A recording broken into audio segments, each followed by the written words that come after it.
Hi everybody. This tutorial is about how to take the large photos that you take with your camera and make them smaller so that they're very web compatible. You don't want to be uploading photos that are 4 or 5 megabytes big. That just takes too long on the viewer's end to download, so you want to make them smaller.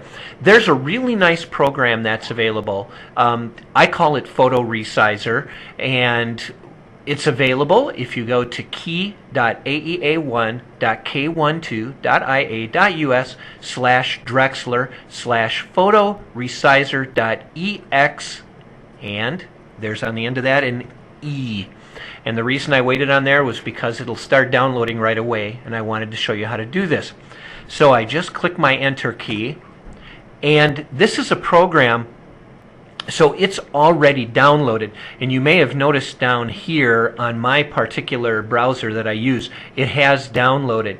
So then, once it's downloaded, all I have to do is open it up wherever it happens to be on my computer, and my computer will ask, do I want to allow it?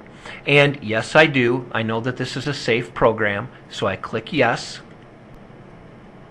and it has the prepare to install. It's configuring. Then it gives me my welcome screen and asks if I want to keep going on, and yes, I do. I want to click next. I accept the terms of the license agreement, and I click next. It asks where I want to put it at, and I'm just going to leave it as the Visualizer Photo Resize. So I click next, and I click install. And it's off and running. Depending on your computer, it may take several moments to do, or it could be done in just a matter of seconds. It just all depends on your computer.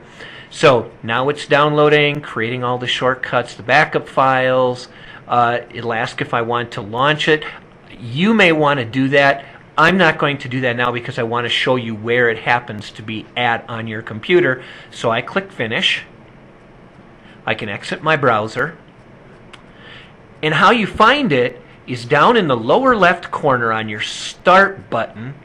Click it, go to All Programs, scroll way down toward the bottom, and you'll see Visualizer Image Group.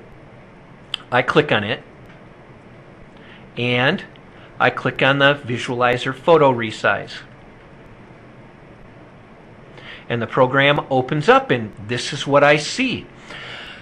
Now, you're going to have images in a folder. This will be wherever you've located your photos at, and you want to find those photos. So I'm going to click on the Browse, and I need to find where I may have some photos located at.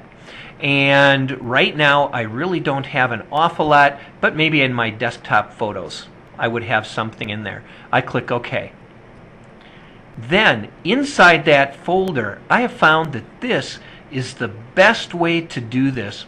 Is inside that folder, when I want to have inside of it a new folder. So I click Make New Folder, and I'm going to call it RS for Resized.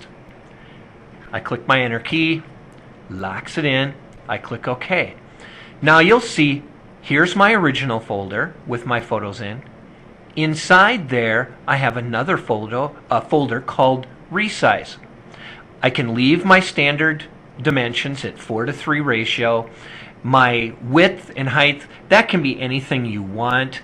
A lot of times, you can go 400, and you'll notice it changes the height in there also. No matter what you do, it is going to resize your photos. I click Next.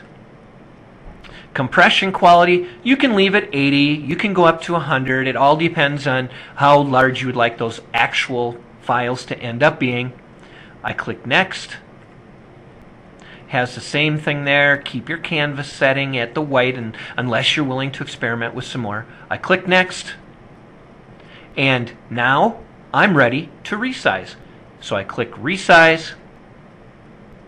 And I only had one photo that happened to be in there at the time, and you can see right up here how big, how much it changed the photo in there. My photo, this particular photo, started at 740 kilobytes. It took it down to 18 kilobytes.